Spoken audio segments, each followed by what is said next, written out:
now. So I welcome all of you. I welcome anyone that is yet to be on and appreciate everyone that's choosing to join us this evening for Mind Your Own Becoming. And if you're new for the first time, so grateful. Trust that there's a heart print made in what we do that you'll want to return. Um, and for all of you that are so loyal to the continuity of what we share and do, thank you. Um, I want to remind everyone that particularly when Martha begins to speak, that everyone go on mute and the program content. Usually we'll have Martha be sharing at least 25 minutes or so or more, but then we'll open it up for open discussion and inquiries. When you want to share, do raise your hand or use the hand symbol. I want to stress that we do record. So if you're hesitant to do so, it is going to be recorded. So just to be cognizant of that. And then we do send you the recording to our subscribers to have it available for everyone that can't be on. And this is something we started recently, and I think it's just a wonderful thing there are so many people that in the inquiry we had that they couldn't come on Thursdays. So now there's no excuse, no excuse. They can. Excuse, a new word. But this evening, and our theme is the transcendental love is our key to world transformation. And, that sounds like, what is he talking about? Well, I'm sharing the deeper intent behind Mind Your Own Becoming, that when we tap into transcendental love, we realize we're all together in this journey and there are no others. And that's the core and the heart of it. And that we're connected to every living thing in some manner and way because we're all rooted from and originated from that originating cause. And for me, that cause is love. And when we finally understand that and open our hearts to feel it, it's amazing what we experience. And I can tell you that Martha Creek is one of the most inspiring, beautiful, authentic souls that I've met in my 82.5 years. that that she practices and lives what she teaches, and that she has made a deep heart print as a teacher, as an author, as a spiritual counselor, and coach. Um, and she's been a part of the um, New Thought movement and has moved and enriched so many lives that it's not possible to consider. I love her. She's been a mentor to me and friend for about a decade, and I treasure this woman and her sharing this evening. So, beloved Martha, you're on. Thank you. Thank you. Thank you so much, honey. I absolutely love you too, Charles. And I often say, hi, Mary. She made it in here. We got a Canadian in the house. Hi. Yay, welcome. She's another honey bunny. So this is a love fest, Mary Wood, and you're right in the middle of it now. So that's good. I said in the note that I sent to Dr. Charles that I wouldn't start to try to define love. And it's interesting because of how much love I feel. And I required myself a few years ago to stop using the word. I actually absolutely wouldn't allow myself to speak it because I thought I really wanted to find a way to convey love without using the word. And I thought love is like misunderstood. From my own perspective, I had defined love as a little kid. Love equals me getting what I want. That equals love. So when my mother was nice and her voice was calm and clear and non-aggressive and not yelling and not mad, that was loving. But anytime there was anger, yelling, blaming, shaming, guilting equals no love. So this was a very naive understanding of what love is versus love is something besides me getting my preferences. And love is something besides me getting what I want. And love is something besides me it going my way. And I wanted to have an experience of love even while somebody's angry, even when they're yelling, even when they're blaming, even when they're shaming. So I had to require myself some way to hold a space of love when I wasn't getting my way, when I wasn't getting my preferences, when I didn't like how people were showing up, or I didn't like the tone or like their look, or didn't like how I was feeling about this, that I didn't want to shut down an energy of love about it. So I said it for years, oh, let me get love out of the equation. Let me take the concept of love out of the equation. And that was what was required of me, to look at love is present whether I see it or not. Love is in this interaction whether I'm feeling it or not. Love is part of this. Love is here. Love is like air. Love is like the ocean. Fish are swimming around looking for the water. Where's the water? I'm swimming around here looking for love. And most often looking for love in all the wrong places. And look up that song and play it and do a little dance later on with just how much we look for love in all the wrong places. So I've required some very specific spiritual practice for me over the years relative to love. So not to speak the word.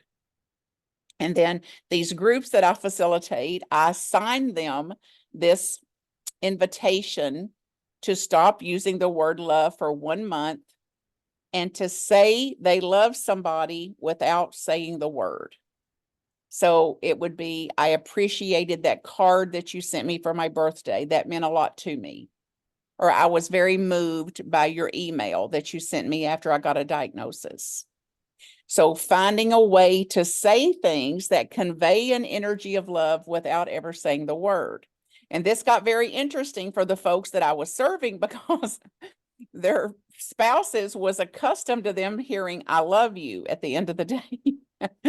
And they would say, this Crazy Creek woman, she's given us another assignment. We can't speak the word love this month. And they're like, what? She actually told you not to tell me that you don't love me? They're like, yeah, that's what she did. And I said, well, yeah, but give them the whole context if you can, because I don't want to be listed on your divorce decree as the cause of it. So how to say, I care about you. You matter to me. Your presence in my life means a lot to me. What you've done for me means a lot for me. The way I witness you, the way I observe you, the way you've responded, these things mean something to me without using the word love. And as I was reflecting on this after you invited me, Dr. Charles, I thought that's more of a transcendental love to me.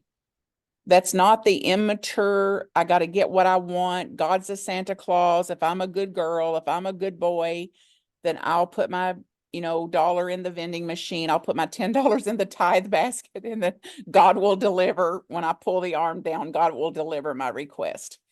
And how much, as funny as that sounds, that's still operating in us to some degree. This tit for tat, if I'm a good girl, I'll get. If I am respectful and kind and generous and all that, I'll get favor with God. I'll get God's love, God's salvation. So regardless of how much we don't want that to be running our show, it's still running in us at some level. It's in part of our bones and blood. And then the 2,000-year inertia since the beginning of creation of us trying to get favor from being cast out of the garden for our humanness. And as I was thinking about this today, what I pulled together to put together tonight was a quote from Ernest Holmes that says, "Love is the grandest healing and drawing power on earth." Love is the grandest healing and drawing power on earth. And it's like, then why aren't we healed?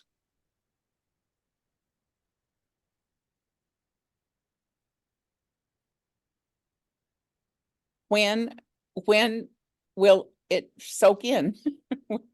When do we awaken to the reality of this? And what I kind of move toward is that love is a soul force. I believe in me. It's a soul force, a spirit force that can actually heal all wounds, whether they're personal or global. And I don't yet know what love is. I'm still discovering what love is and what the power of love is, and certainly a transcendental love. So Dr. Charles and I were talking before some of you came on. It's like this love business is not this kind of soft sentimentality of love that I think is going to be necessary here. I think it's way beyond a concept of love. It's what it's going to take, something way beyond a concept of love to do it, like a boots on the ground, get your hands a little dirty kind of love is going to be required, which is going to be including forgiving the unforgivable,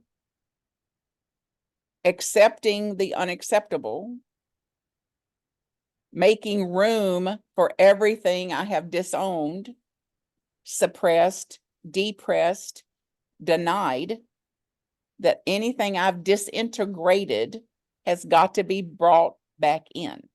Like I've got to live from a sense of wholeness, from a wholeness, a wellness of wholeness, instead of I'm well when I get my way. I'm well when I get my preferences. I'm well when I feel respected. I'm well when somebody shows up as kind, versus I've got to be well and weller whether somebody shows up as kind or not.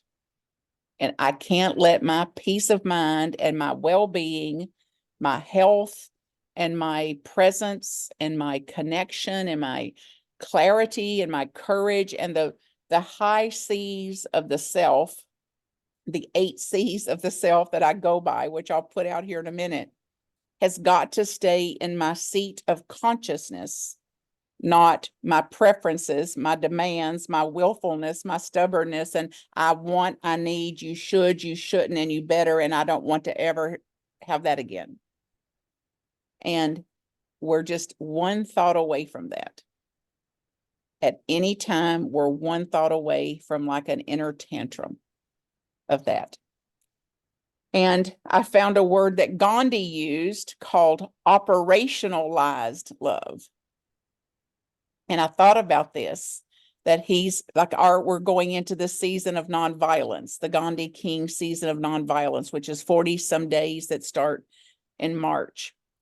And he was able to operationalize love by becoming a clearer and cleaner vessel to serve unconditionally, to serve and apparently love unconditionally, while taking a very strong stance to say what he would not agree to, what he could not support, and words like, I will not oppose that, I will not go to war about that, but I'm going to take a stance of peace about that, and to great effect.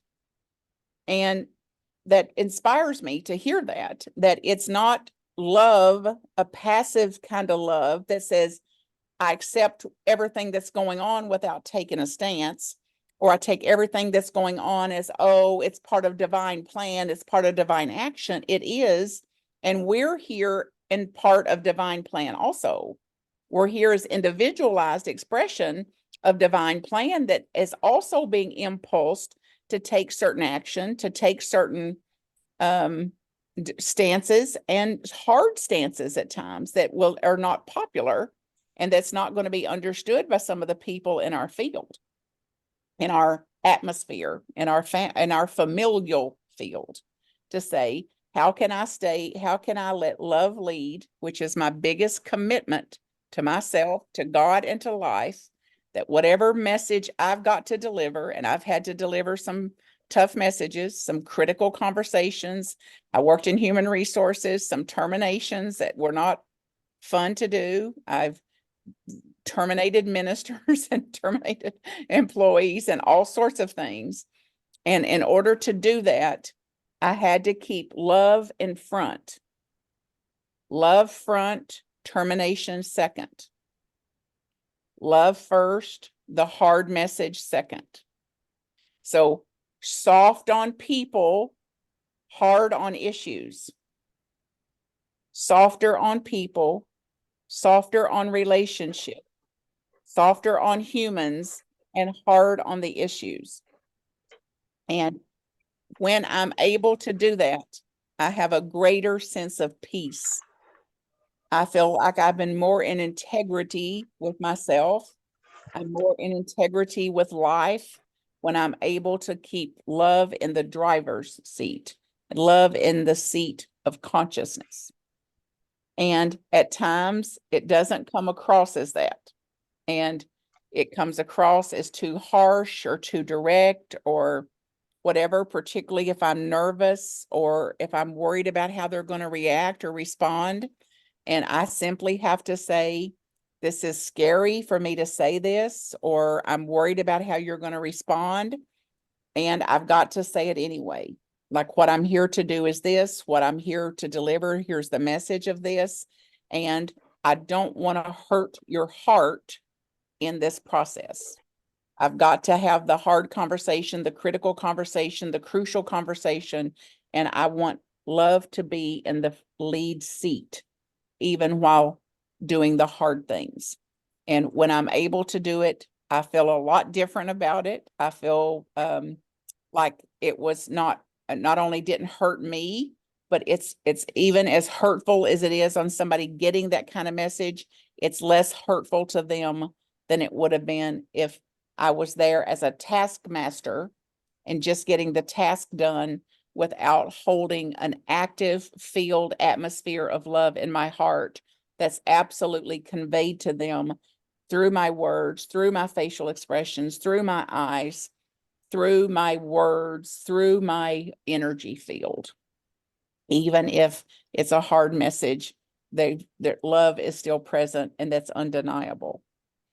We also, I looked at how other people that represent love in my life, who I would describe as loving people, how they are. And it was, my love was defined by my granddaddy, my maternal grandfather, Henry Shockley. And he died when I was 3, and he played with me. We had fun. We had there's a lot of joy in there, and there wasn't a lot of joy in other members of my family. They were very intense. Mama was mad, daddy's drunk. I mean, there was a lot going on in the household. And my pa was the one that somehow didn't seem all that affected by the other things that was going on. So I naturally wanted to be with him. He also, there was indicators where we were playing together and he was taking corn off of a cob. So dried corn that's been in the field, take it off the cob, shell the corn off the cob to feed to animals in the winter. And he was taking it off the cob, and I was in it with both hands, playing up and down with this corn. And my mother came through the room and said, "If you spill that corn, I'm going to whoop you." Well, I went right on about my playing. She went right on out the door, and no sooner than she went out the door, the whole pan went off on the floor. And my granddaddy quickly got down on his hands and knees and was scooping all that corn up to get it back in the pan so it would be in the pan before she came back in the room. So this is how I defined love. This is what love does. So this is a very limited look at what love is from a little 3-year-old that says, then if somebody is caring for me, safe, got my back, making sure I don't get scolded or punished in some way, that's what love is. And I've had to grow myself up in this to say love was that was my first experiences of love, and love is a lot more than that. A lot more than that. And I look at these, I work with a group that looks at our internal family system of our parts, our wounded parts, our kind of firefighter parts, and our manager parts, and our intellectual parts, and our feeling parts. And one of the aspects of those parts of us in how we know if we're in an access of love, if we are in an environment of love, is measured by 8 C's. 8 C's. And the first one is connection. And it is a connection for me. The first connection is to my whole self, a connection to my own parts, a connection to my feeling base, a connection to the body. And the more I'm connected with myself, the better I'm able to connect with another human being and all of their humanness. So connection to self, then extending that connection to another. So self first, other second, inner first, outer second. And the number 2 is compassion.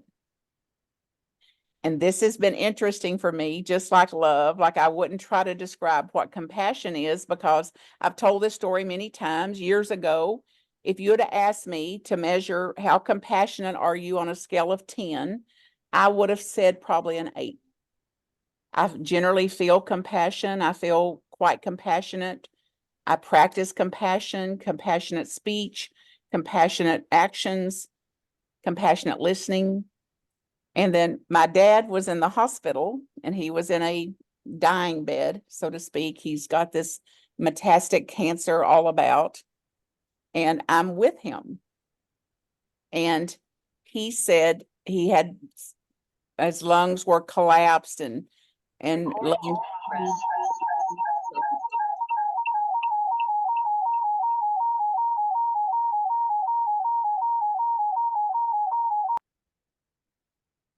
There we go. He had a lot going on, and the doctor would leave and he would say he needs to drink water, he's got to stay hydrated, got to make sure he doesn't get pneumonia, he's got to be up and walking, blah blah blah blah blah. So the doctors would leave and I would say, Daddy, do you want some water? And he would say, no honey, I'm not a bit thirsty. And I'd be like, well, here's your water, now go ahead and drink it down to about right here. Did you hear that part about the hydration? So go ahead and drink some water. And he just told me he's not thirsty. And I'm being compassionate with my limited view of what compassion is. Then I would say, Daddy, do you want to go for a walk? No, honey, I don't want to get up. And I'd be like, well, come on, let's get up. Come on, now, you got to walk. You heard what I said. So I naively believed that was compassion. And then I had an awakening. I actually questioned, am I actually compassionate? Is this actually compassion? Is that true? And the answer was no. This is not compassion. I was the last to know. And then after that awakening, I would say, hey, Daddy, do you want some water? And he would say, no, I'm not thirsty. And I'd be like, okay, well, your water's right here. It's full. It's got the ice in it just like you like it. And I'm your girl. So when you're ready for water, it's right here. Then out of the clear blue, he would say, I'm a little thirsty. Is there any water in that jug? And I would be like, oh my God, he can detect thirst. Who knew he could detect thirst? Oh, and I'd be like, yeah, there's water in it. Here you go. And then he would say, hey, how far is that nurse's station? I think I'll get up and walk. I'd be like, I'm your girl. So now, which one of these St. Marthas had you rather have at your dying bed? Which one of these Marthas is the more loving Martha? Even though if you would have asked me before my awakening, I would have sworn what I was doing was a loving action, a compassionate action. Number 3, to be calmer, especially to be calmer when they're not calm. And not to let my calm hinge on their getting calm. So let me be the first to get a little calmer, to put the oxygen mask on me first. And 4 is confident. And this is confidence that comes, a transcendental confidence, a transcendental knowing that there's something beyond what I can physically see. We may call it faith. Faith in the unseen. Faith that, a confidence that regardless of how this goes, if my dad lives or dies, I'm going to be present for him. I'm going to be present while he's alive, and I'm going to be present when he dies. So a confidence in myself that I can be here in the both end of it.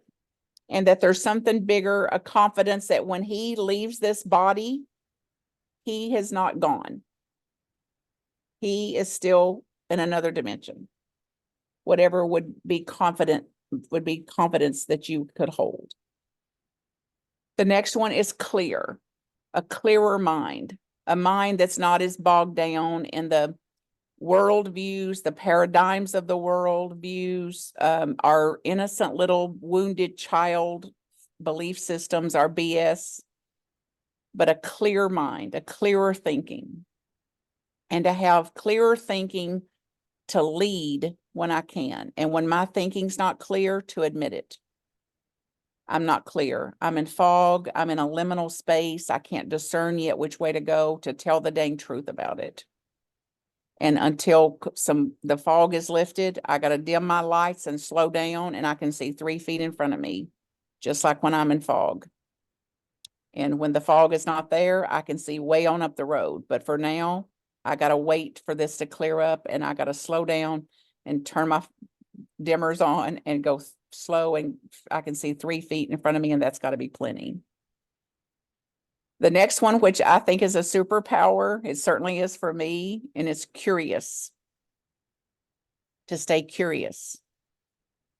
So particularly when somebody shows up as less loving or unloving, rude, short, impatient, unkind, moody, grouchy, demanding, willful, stubborn. Do y'all have any of this in your life, by the way?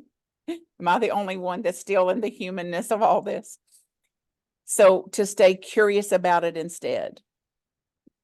Wonder what caused that. Wonder where that came from.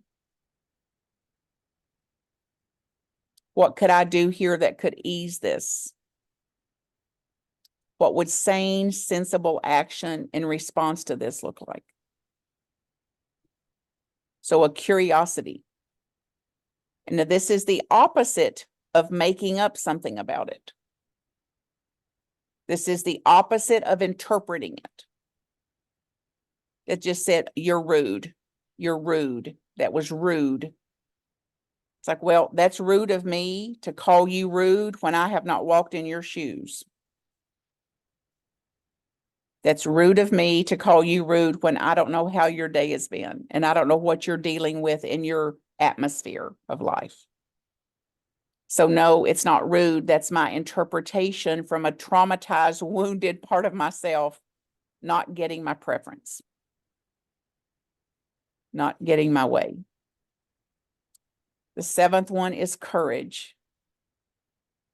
The courageous, to lead with a courage, and I think for us spiritual seekers, I think we have an uncommon courage, like a strange courage. Like we're Daddy would say, you ought to be afraid. You ain't got enough sense not to be afraid.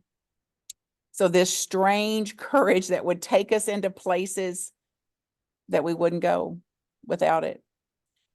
Even I think it's powered with curiosity too. Like, I've got to find out. I've got to see what this is about. So a courage that can lead even when our knees shake, even when our hands shake, that there is an activation of courage that's present in us when our self is in the seat of consciousness. And the last one is creative. And this is what it means to me is find a way. Find a way. So that didn't work. What else might work? Find a way. It's a different energy than I can't, and ain't this awful? Ain't this hard? It felt awful. It really did. It didn't feel good. And there's a way. There's a way here. I can't see it yet. I don't know what it is, but there's a way here. I've got to find a way. So it's a creative energy that speaks about and lives from a certainty that I am causative. If you believe our teachings, we are causative, creative, that says, okay, I'm going to see what effect I can have here. I'm going to see what's possible here in this field. So more connection, self and others, compassion, self, compassion, others, calming myself, whether they calm themselves or not, confident, clear, curious, courageous, and creative. So I know for me to live a transcendental love or an atmosphere, an energy of transcendental love, I've got to care for these 8 C's. I've got to have connection first, compassion first, get calmer first, restore my confidence, restore my courage, activate my curiosity and creative flows. And to the degree that I can, I believe, and I get to experience, all I would know to call it is a transcendental love, a love that makes no sense. Love that makes no sense. That is far beyond my little 3-year-old definition of what love is, which is when I get my way. And the other thing I thought about tonight and how to do this is I read that this is about boots on the ground. This is like get your hands kind of dirty kind of love. Like, what am I going to do besides just talk about this for the next 2,000 years? Like, what can I do that would create an environment of transcendental love? And we've heard this before, many, many things like this before. And we've seen leaders do this that was willing, like a Gandhi, to reach across the aisle to say, I won't go to war with something, but I'll go for something.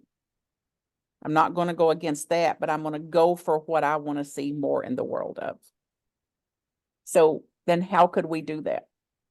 And one of the things that I do that I believe is and John does this with these quartz hearts that he buys and sews all around the world, that he's sowing love through these quartz hearts that he puts all around the place and keeps in his pockets and gives away and at workshops and seminars and things. And it's like, we have no idea where those quartz hearts will go or where they'll end up or how they're circulating through the earth. And I do it through letter writing and through card writing, and I do it devotionally. I mean, I do this every single month.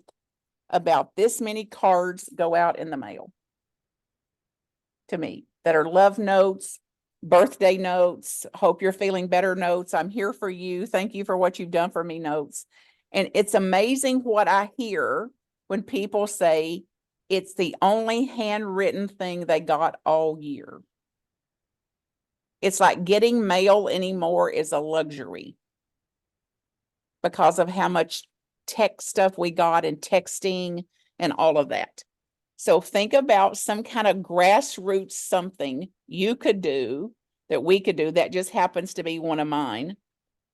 In addition to sending flowers and calls and cards and just phoning somebody up. And now I've figured out how to leave them an audio message without having to call them. I can go through the text, but put my voice on there. So this is my way of conveying love messages. And somebody sent me this because they know how much cards I like to write. And it was a list of 16 cards that every person should write. Only 16, not 16,000, not 1,600. This is one a month plus 4. We can do this, y'all. We can do this. And it was a card to the person you love the most dearly. Only you know who that is. The second one was a card who's struggling, a card for somebody that's struggling with in a more depressive state. And 3 was an encouragement to a mother with young children. Do you know how close they are to killing their own children? I mean, they need some support. Have y'all had kids? Well, some of y'all, it's been a while back, so you probably forgot just how close you were to, some animals eat their young, and we're just a thought away from it at times. So encouragement for young mothers, a sympathy card.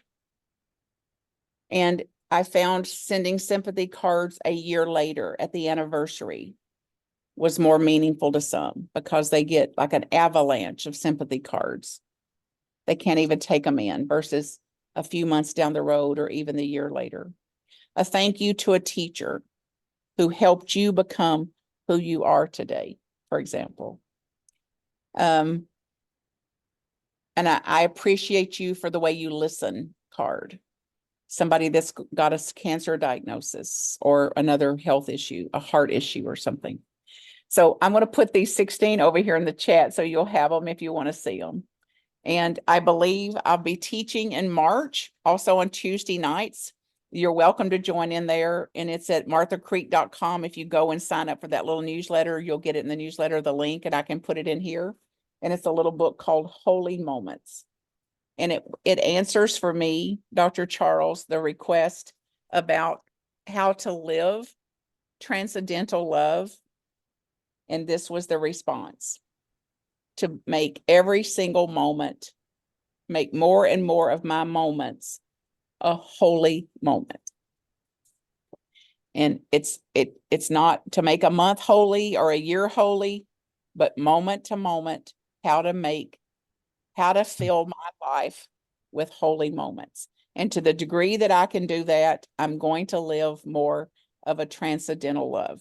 And the holy moment is described as a single moment that we open ourselves to God. One single moment in which you open yourself to God. You make yourself available to God. Set aside your personal preferences, your personal self-interest, and for one single holy moment, do what you prayerfully believe God is calling you to do. Moment to moment. This is not overwhelming. This is not out of reach. It's not a day, a month, a year. It's one moment that we can discover, you and I can discover just what we're capable of, just what love we're capable of, moment to moment to moment. And to then be that in the world, to express that through whatever we're going to do in the world, whatever we're going to say, sing, paint, facilitate, read, write, whatever we do. So join me if you can on Tuesday nights. We'll have a big time there. And I'll be looking to see for you to share what some of your holy moments are, what your holy moments have been, your experiences of that. And if there's any way I can ever, ever, ever uplift you in any way, get right in touch with me, marthacreek.com. Thank you for being here tonight. Oh, Martha, wow. Just incredible of the depth.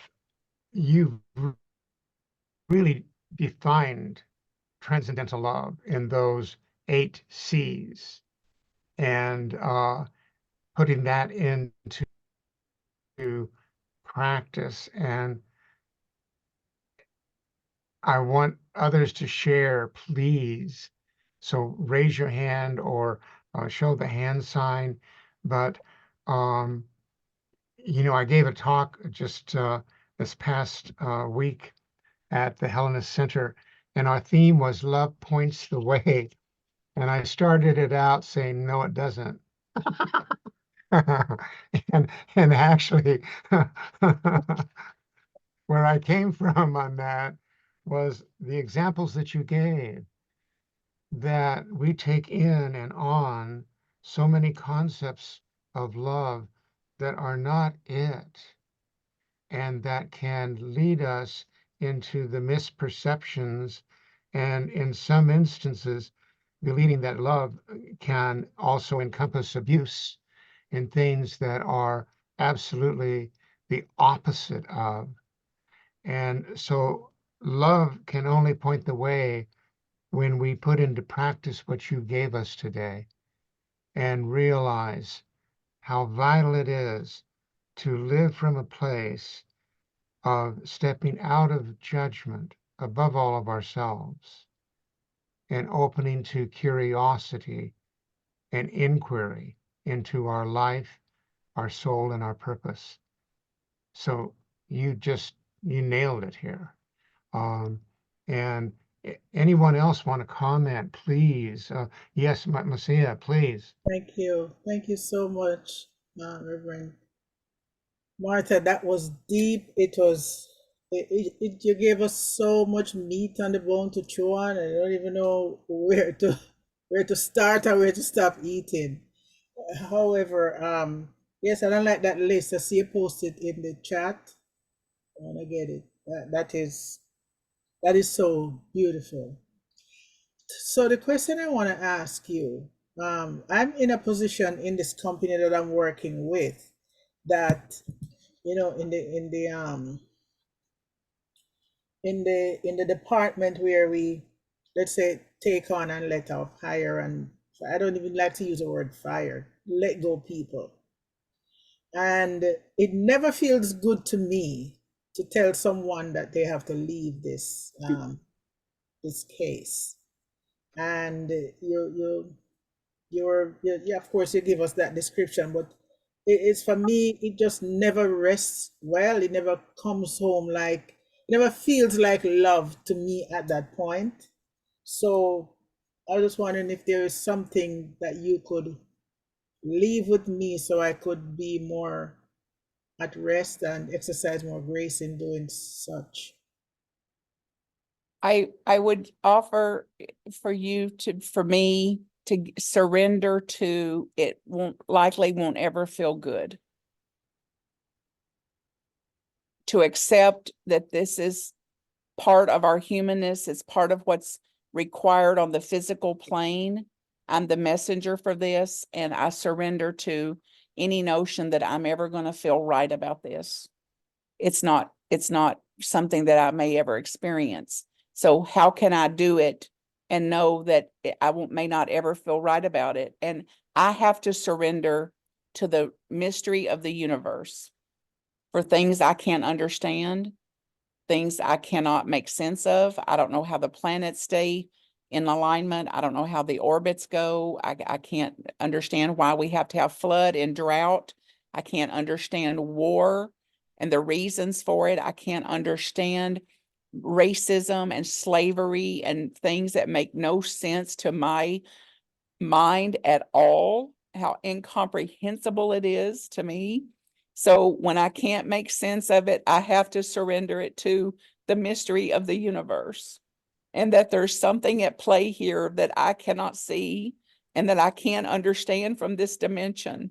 And for me to fulfill the role that I'm in this company, for you to fulfill the role that you're in that company, will require you to terminate their employment. It will require you to notify them that their employment has been terminated. And I also have, and we were talking before some of you got on, Dr. Charles and us, a few of us, about, and how and Deb, how I have to balance out some of this. Then I just listened, for example, to Steve Jobs' commencement speech at Stanford University, one of the only ones he gave in his life. And he didn't go to college. He wasn't a college graduate. And he spoke about some of the losses in his own life and the fact that he founded Apple Computers Company in his garage and got it to something like $2 billion in just a few years. And then he got fired from the company that he founded.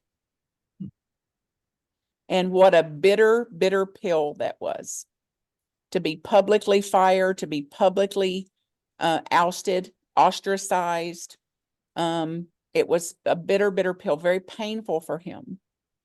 And then once he's through it, he can look back today and say it was the best thing that ever happened to him, because he went right after he healed some, he went right down the road and started Nexstar, a brand new company, and ended up selling Nexstar to Apple for a lot of money.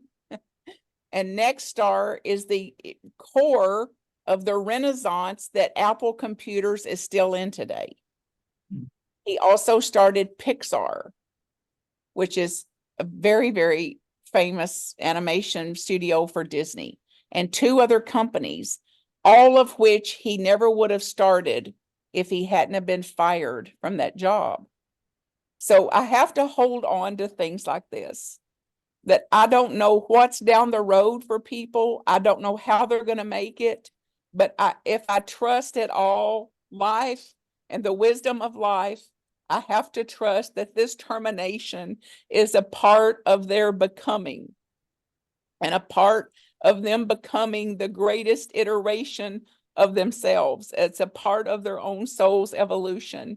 And I may or may not ever get to witness it. I don't know, but I've got to fulfill my role in it, whether I can understand it or not. Thank you for those wise words, Reverend Yeah. Martha. Wise and deep, and in other words, releasing them to their greater good. Yes, yes, and accepting that they may not They may not. have faith in anything greater good. Right. No, Yeah. they may not ever see what we see, and I may never get to see it, but I got to operate on a faith about it. Like this, what's necessary for their greatest good. Yes. Thank you. Thank you. Thank you. Deeply. I want to add to that from the standpoint of my own soul journey and all the moments and times that I've let go. I've been let go of in my early 20s more than once in regards to the jobs I held, and having the responsibility of my four nieces and my sister working together to have a continuity of family and love. And I know that every change in my life, no matter how profoundly difficult at the time, that I am who I am today because of all of that. And that it has given me that all your four C's here, that openness to go deeper within Charles and see the value within him through all of those shifts and changes and grief and loss, because that's my charge, is to rise through and to know that in my heart for everyone else. And though like you say, you won't see the outcome of, because I was chair of the ethics committee in Religious Science International for many years. That was not fun. and some of the conversations I had to have. But I knew in my heart the rightness behind, and, and that I have no question and believe in that greater reality. Something's going on that I don't know. And in the meantime, my job in this moment is to confront and deal with what I must. And that's true for me individually and collectively, and whoever I communicate with. And again, Martha, you've given us so much tonight. I will really emphasize for people to take this recording in because there's such richness in it. And uh, golly, anyone, we've got about 6 minutes. I want beloved John Harold Moore is with us tonight, and he's going to be on next week with a family constellation experience. And so before I call on John, is there anyone else that wants to have a moment or a comment for beloved Martha? Susan. Yes, I want Susan. to say that I was writing notes when you were talking, and what I really am taking away, the biggest thing I'm taking away, I think, from the talk is your 8 C's. I really like them, and each one of them has a lot of power behind them. Yeah. And I thought, wow, I need to make something up of this, with them on it, so that I can, every once in a while, when I'm in a quandary or I'm not feeling good about something, I can look at it because, gosh, the answers are really there. And the other thing I wanted to mention, I know there's so many things about when bad things happen to good people. And whenever I have the opportunity to talk to someone who's going through a really bad time with something, you can't say, well, I know just how you're feeling, when you really don't. It's something that you've never done before. But what you can say is, it's been my experience when I look back over my life that a lot of times that I thought were horrible and bad and I was never going to get over them, when I came to the other side of that, I was so much better than I was before. And I'm so glad that I didn't stay where I was. But then I had to go through that bad time to push me to the other side. So what is it? Whatever doesn't kill you makes you stronger. I mean, in a lot of respects, that's really true. I just think my life would have just been so much different if I'd have just sailed through it and never had any problems or anything. I wouldn't be the person I am today. And I'm beginning to like the person I am today. So that's good. It's beautiful to witness, Susan. My friend Steve used to say, I don't want to grow anymore. I just want a good cheeseburger. So like, I'm sick of these opportunities. Please just hold up on the opportunities for growth here. I've had all the growth opportunities I need. I love it. These 8 C's, folks, if we just do one of them, Mhm. doing one will lead to a second one. If we work at connection and reestablishing a connection with our own soul and our higher power, it will lead to more compassion. Compassion will lead to more courage, will lead to more confidence. So start with any one of them you can. If you can't do all 8, no worries. Start with one. Yeah. And one gets activated. We've entered a portal for the rest of them. Oh, thank you. Thank you. And I have a question. yes, go ahead, Rosie. Martha Creek, that was just wonderful. So yeah, I'll be chewing on that for a while. Maybe the rest of my life. Um, Tuesday night, what time? Tuesday night at 6 Central. So the same time, I think. So 5 o'clock, yeah. Yeah. Okay, Great. thank you. Thanks, That was Rosie. such a for that. gift. Thank you. Yeah. And dear John Harold, will you share a little tidbit, a little preview of your coming on board with us next week on Family Constellations? I will. And first, I just want to thank Martha for that beautiful, beautiful love. I'm saying the word pouring out of you with all of those C's and all of those cards. I love that idea. And I love the way that you phrased putting love first when those difficult conversations. And I know one of the most difficult things I had to do was to dissolve a position and let the person know who was in that position that role was no longer part of our organization. And whew, did not enjoy that experience. It was so hard. And I am happy to say that that person and I still send each other messages on our birthdays. And I love her dearly. And And I do think it was the highest and best, even though it sure felt crappy at the time. So it does work. It does work. And I know it was mine to do. So, and next week, I'm really excited to be with you all again, sharing some basic concepts and principles of family constellations and using some examples from, I can't believe I've been doing this work 10 years now. That flew by this decade. It'll be 11 in June. And we'll have an experience of how to live transcendental love in our family systems, and using, I especially love the C for curious, of what is going on underneath the surface. So we're going to get curious about that and see things from a different perspective. So I hope you'll join us next week. I highly recommend it. I'm very committed to my own family constellations work. So it's been transformative to me every session I've had, in a group session or individual session. So highly, highly recommend. You've got an earth angel here to facilitate it too. And I just put the link for those March classes in that chat. So you can just copy it off over there if you want it for the March classes, or it'll be in the newsletter. Wow, fantastic. And yeah, you know, you are all earth angels. Yeah. It's Yeah. awakening to that is our purpose for. And the transcendental reality of it is there are angels seen and unseen all around us when we open to those holy moments and stay curious in the journey of life and the quest of the remembering to remember.